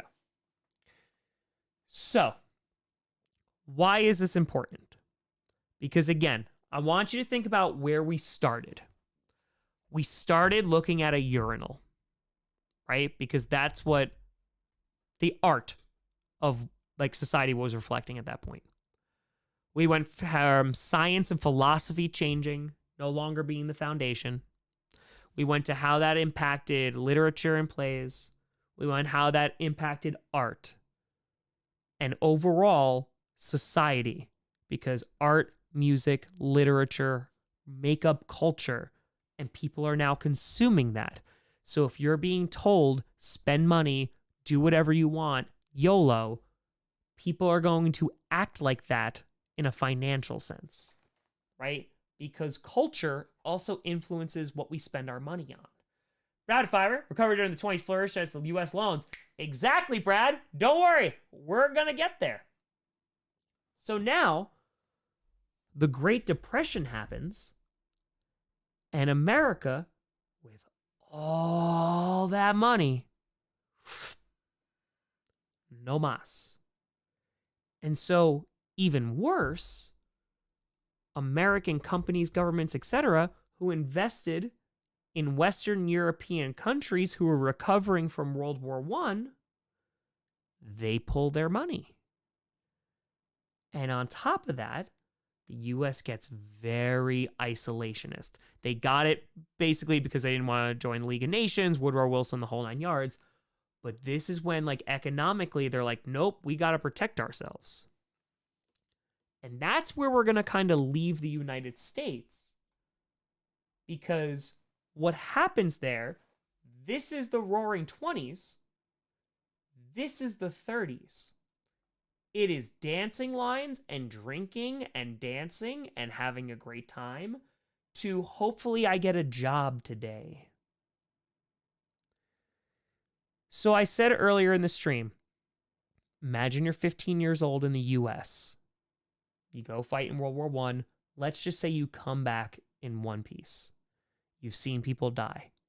You're coming back to the lost generation. You're spending all this money, or people that have money are spending all this money. And now, in a matter of like 10 years, after coming back from war, and your life wasn't that crappy for 15 years before that, now you're waiting for jobs. That's the US. It's a million times worse in Germany. And that is where we're going now. So, I promise there's not much left. But again, this is culture, cultural shifts that legitimately impacted historical decisions that caused things like the rise of dictatorships because of culture. That's where this is going. So this is what is called German hyperinflation. So if you live in the United States, I'm sure you've heard the word inflation, right? Joe Biden, inflation, all this great, wonderful stuff, right? A lot of companies use as an excuse to jack up prices, and oh, look, they got record profits. Crazy how that happens, regardless. Jeremy, I appreciate you enjoying it. Thank you for the tenor, buddy. So, I told you about the 15-year-old, United States. Let's go, you are a 15-year-old in Germany. Let's say you are born 1900, right? Live your life.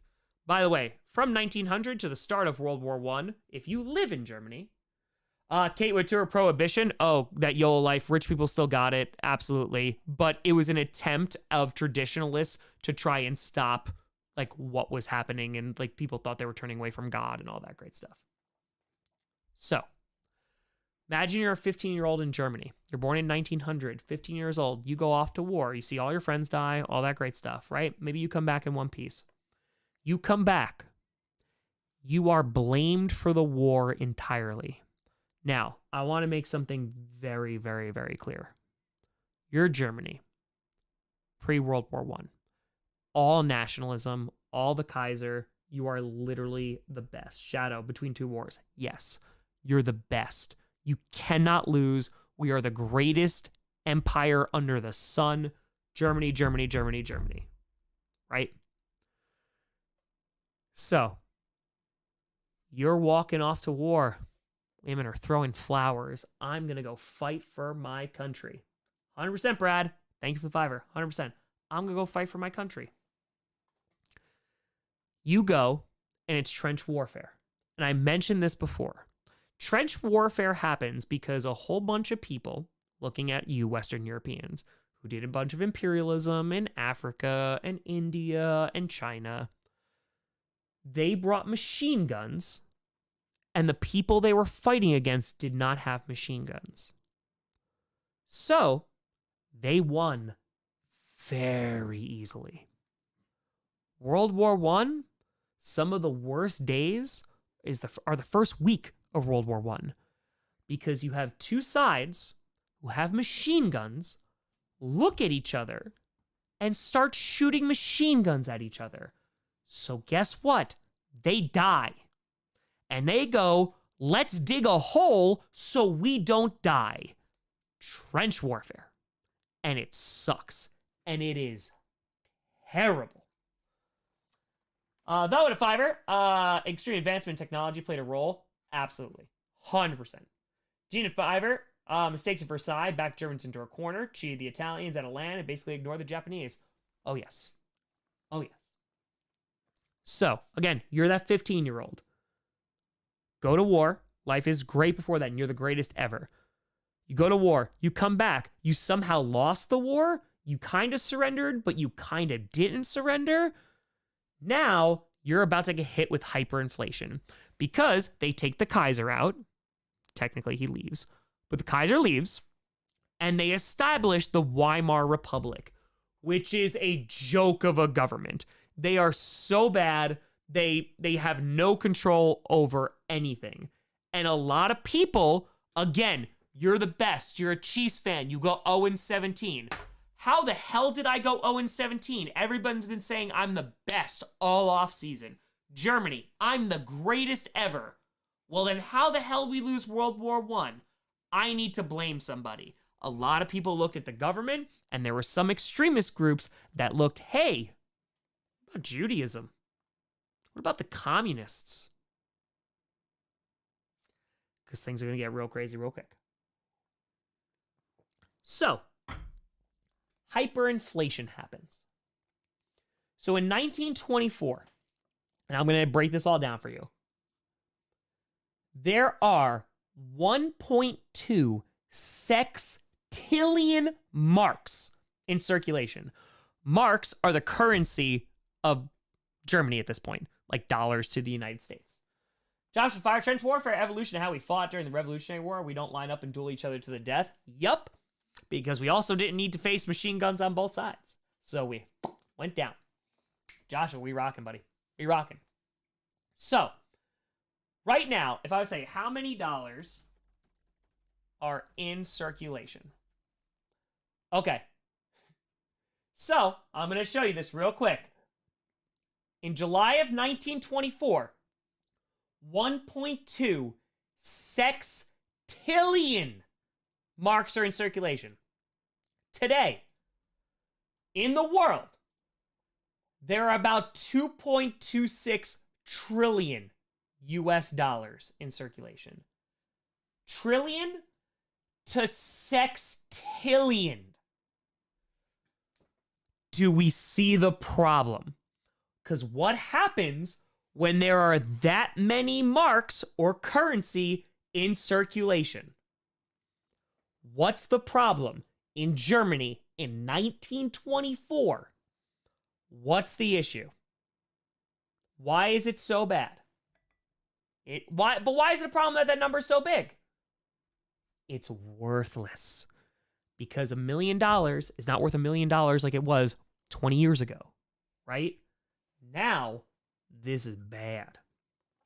So in 1929, we're just going to skip ahead and I'm going to go back. In 1929, there are 2 million people that are unemployed in Germany, which is bad. That's not a great number. In 1932, it triples. The reason why? The Great Depression. And I'm going to explain why the United States and culture and all that stuff impacts this. Because the Treaty of Versailles has so many problems with it. So many. They blame the crap out of Germany. They punish them. They can't build up military anymore. And they need to pay reparations. So now, the Allies go, oh, Germany, you're paying for this because you started it. Started? Hunter, I appreciate that. Because you started this. You have to pay us back because we lost so much money in people, in industry, all this stuff. But you can't pay it in marks. You can't pay it in your currency because you would just print out a bunch of it and pay it back. So the only way you can pay this debt back is if you give it to us in gold or you give it to us in currency that is not your own because we don't trust your currency. Failure of League of Nations, World War II. Yeah, absolutely. They had no power. As soon as the U.S. decided that they weren't going to do it and Congress was like, nah, we out, they had no power and it was appeasement until the very, very end. That's like the lesson after this, but yeah, that's basically the short version. So basically, what the German government decided to do, because they couldn't just print out marks, they couldn't print out their own currency to pay back the debt, they said, okay, we're going to print out a whole bunch of our currency and we're going to buy other currency from other countries to pay back the debt. We found a loophole. And they printed out so many marks that because of that, right? Exactly, Gene. Didn't pay it off till 2010. Because of they printed out so much money, companies, like I always put it out this way. Let's just say you are a kid in school and the cafeteria charges $3 for lunch. We're going to use like stupid numbers. $3 for lunch because you bring $3 every day or maybe $5 and you buy like a snack or something. If all of a sudden kids starting coming into school with $500 in their pocket, cafeterias have to raise their prices because otherwise one kid could come in and just buy everything. So companies respond to the amount of money that people now have because there's so much in circulation that they have to raise their prices, which makes sense. Adrian, I appreciate you. Thank you for the $5. Thank you, thank you. So the German government prints out an F ton of money and it drives the value of marks down. That's crazy, SJ. Thank you for sharing that. That's effing awesome. That's crazy. I love that history. So this is a soldier with a whole bunch of marks. I'm going to show prices. Don't you worry. A whole bunch of marks. Eventually, the crisis gets so bad that they legitimately have to start over and start a new currency. That would be like if you live in the US and they're like, hey, we're getting rid of the dollar tomorrow because there's too much. So you can exchange it all, but it's not going to be worth as much as it was. What? Like, that's an insane ideal. And again, you're a 15-year-old. 15 years, you go off to war, you see all your friends die, you come back to a weak-ass government. Also, you lost. I don't know how you lost. Oh, and by the way, now you have hyperinflation going on. So it got so bad that instead of counting marks to pay for something, they started using scales and they started using weight because they couldn't take the time to count all of the money. Mitchell Tenor, can't forget. Oh, Franco Punt. Oh, yeah. I do that lesson before. I love that. So again, imagine going to a store to buy something and they did it not based off of amount. They based it off of weight. Marks were so worthless that kids started making toys out of it. What these kids are doing in Germany they started making kites out of marks, their currency. This would be like somebody in the US making a kite out of dollar bills and going, yeah, it's going to get wrecked. Who cares, though? It's worthless. You're 15 years old, and all this money is worthless. You're going through this, right? Okay. You know what that says? 460 million marks. That is a loaf of bread. I'll repeat it again. A loaf of bread. 460 million marks. Can you imagine going and buying bread, even just for $1 million? That's what that is. Kids used to stack it. Again, this is German hyperinflation, right? Let's get a second Tom Grossi teacher channel. We're just doing this on Friday Night Q&A. They used to stack it. Women made dresses out of literal money. By the way, this is 100 marks. 100 marks. They're stacking it. They're making dresses about it. Billion. Fun fact. When it got really cold in the winter, firewood was expensive. Hyperinflation. So what did people do? People threw marks, bills, currency into their furnace to keep them warm because it was cheaper to burn money than to buy firewood. Eduardo Fire still streaming. Oh yeah, no, we're talking about stagflation, baby. We're rocking. We're rocking. They would burn their money. Did someone say wallpaper? That's right, baby. Person right there on the left. Cheaper than wallpaper. Instead, take 100 marks. Just make it a wallpaper. Make that your wallpaper. That's how crazy it's getting. They're making billion mark notes. It's like having $1 billion bill. It's wild. You're 15 years old. Life was good before. You're the greatest. World War I. Everyone dies. Government is crap when you come back. Why did you lose? Now all my savings are gone. Here's what you want to see. Here are the numbers. 1920, January 1st, $1 is worth 50 marks. $1, 50 marks. Closer to 100 trillion on the Cardinals this week. 1 is 50. 1 year later, 1921, goes up to 75. It's a pretty big jump. Inflation's usually what, 2% a year? Something like that? What's it supposed to be? A year later, 75 to 190. Well, it's doubled. That's kind of crazy. Iowa Tour says Mark Sanchez. 6 months later, not even a year.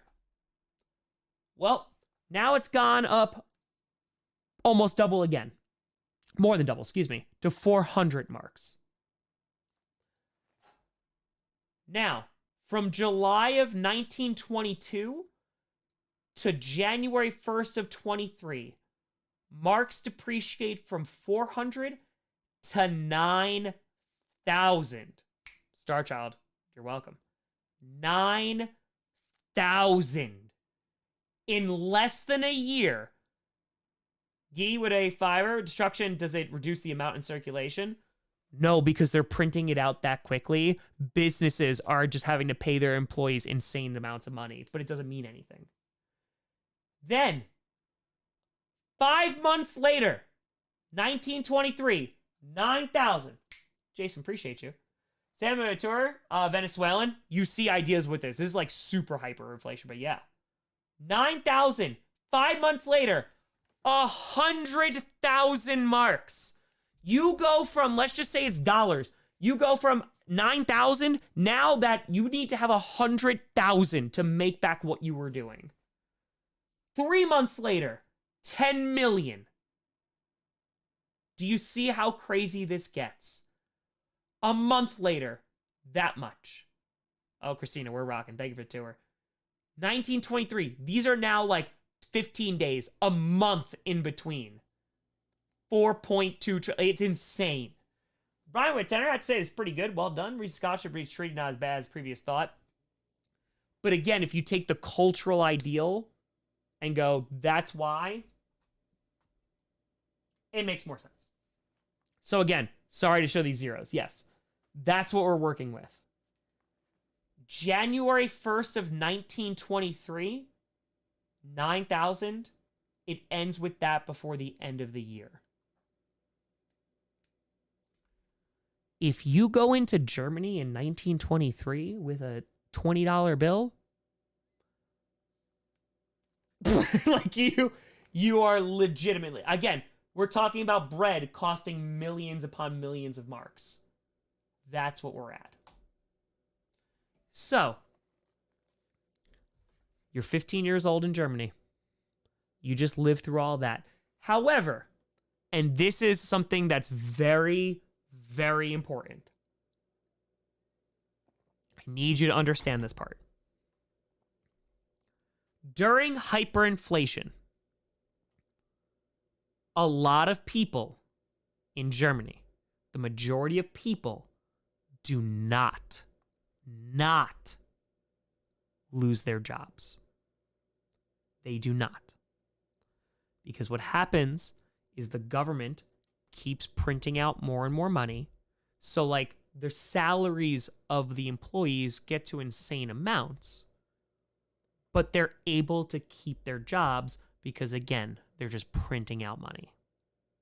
And so the companies are able to pay their people. You're 15 years old. You go through this. They change currencies. It is now 1925. Okay? Let's just go in 1925, right in the middle. Let's take a look at this first quote. The middle class was hurt more than any other. The savings of a lifetime and their small fortunes melted into a few pennies. So, if you are a middle-class citizen in Germany at this time, SJ, it should. If you are, right, 25 years old, middle class, you have saved, your parents have saved, they've worked their entire life, and they saved 100,000 marks. Hyperinflation happens, it's worthless. You saved 1,000,000 marks. You really saved. You're 65 years old. It's worthless. You can't even buy a loaf of bread. You worked for 50 years to save all of that, and it's gone. So the middle class has to turn around, and they have to sell their heirlooms, their engagement rings, their wedding rings, to buy a loaf of bread, to buy a coat because it's cold in the winter. They saved their entire lives. Their kids saw them save their entire lives. And now they're selling their most prized possessions so they can eat a loaf of bread. So the middle class who said, hey, we're not poor, we made it out, they're nothing now. And so now, that second quote, you were middle class, you did what you were supposed to, you worked your entire life, your parents worked their entire life, you saved like you were supposed to. Calvin, I appreciate the apple, make sure it's not red delicious, and go sit down. Jacob would fire, Germans turn to not, oh no, Jacob, we're about to get right there. Because these people who made it out now are starting at square one. And they are furious. You're 15 years old. You've been hearing you're the greatest ever. You lose the war. You lose all your friends. You come back to this BS and you've lost everything. And now, who are we blaming? A lot of people are going to look at the government, and a lot of groups are going to start getting a lot of power because they see the discontent amongst the people. And so now, if you are a middle-class person, you are sitting there and you're looking around and you're saying, I'm suffering.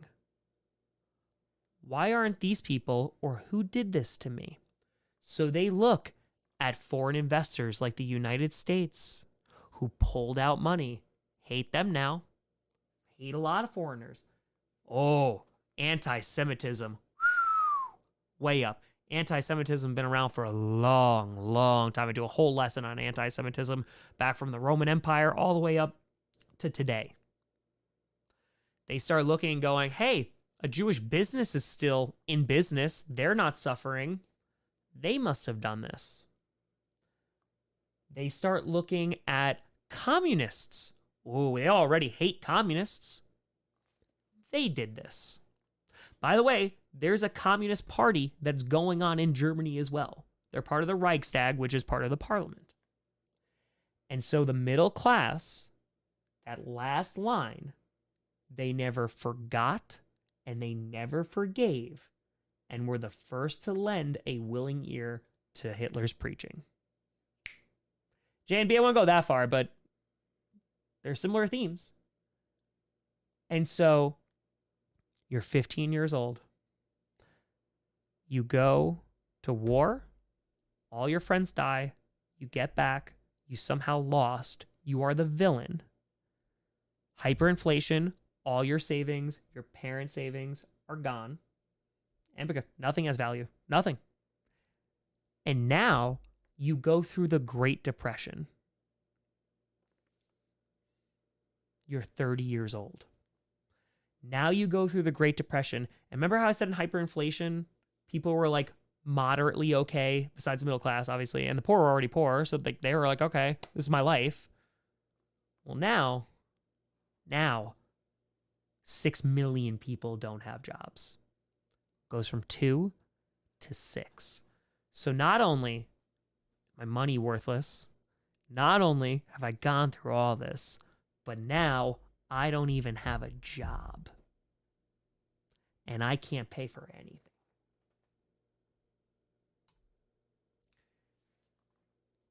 And so, as a people, I'm at my lowest point. And here comes a person who says, I can fix this. Because I've just spent like the past 2 hours explaining the incredibly complex and nuanced reason as to why a 15-year-old in Germany, their life has sucked for more than half of their life. I can't sit down with people for 2 hours, but instead of giving you the complicated answer, I'll move this up, sorry.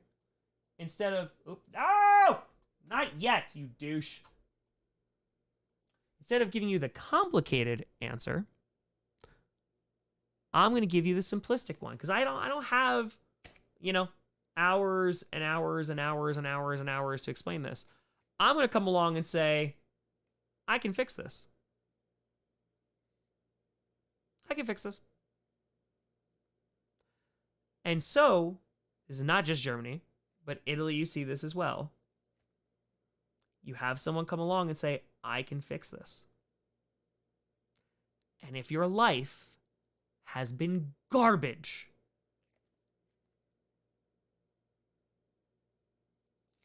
we talked about the middle class before. So this is where demagogues come from, right? Well, I'm not going to explain for you for 2 hours why this happened. I'm not going to do that. I'm going to tell you it's this group's fault. It's this group's fault. It's this country's fault. And if you put me in charge, we're rocking. Hitler literally tries to take over. He has the beer hall like rebellion. He tries to go against it. He gets locked up, thrown in jail. Legit, the propaganda continues when he's outside.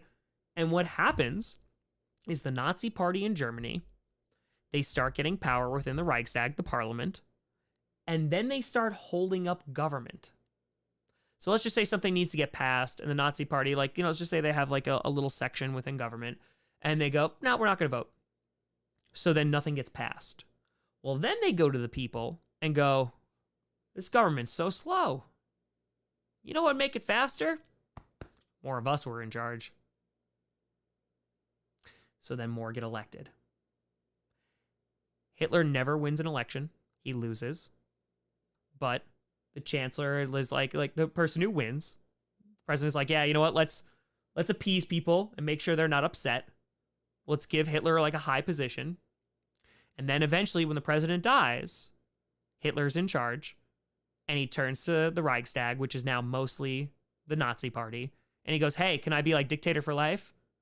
And again, the parliament, which is now basically the Nazi party, goes, yep. Because they gave people explanations as to why things were happening to them, and they said that they could fix it. And this is where totalitarianism comes in. It's the strongman theory. I can fix it. The Mussolinis of the world, the Francos of the world, the Hitlers of the world, etc. I can fix it. And so, this is it. This is done. We're about to be done now. We have now gone from a urinal and a loss of faith in institutions, religion, government, ideals, love, all that great stuff, right? Morals. We've gone from there to taking people who are at their most desperate to turn to anybody and go, sure, I'll give him a shot. And again, doesn't win an election. But at that point, a lot of people turn around and go, this is what's going to happen. SJ to Fiverr, yep. LGBTQ, yep. Exactly. And so, real quick, I end with this because this is Mussolini and this is Hitler. Hitler, by the way, is a huge Mussolini fanboy. Like, I have a video that I show, which is absolutely hysterical, where he literally is like, because he's whatever. But I always show the picture on the left because Hitler looks like a complete idiot. And that's before, like, it was all the image of him in a uniform. But no, he wore the worst clothing and was an absolute piece of garbage. So I always like to show that picture on the left to embarrass the hell out of him, because that's not what people look up to who are looking up to that, which you shouldn't. And that is the age of anxiety. And from there, the build up to World War II.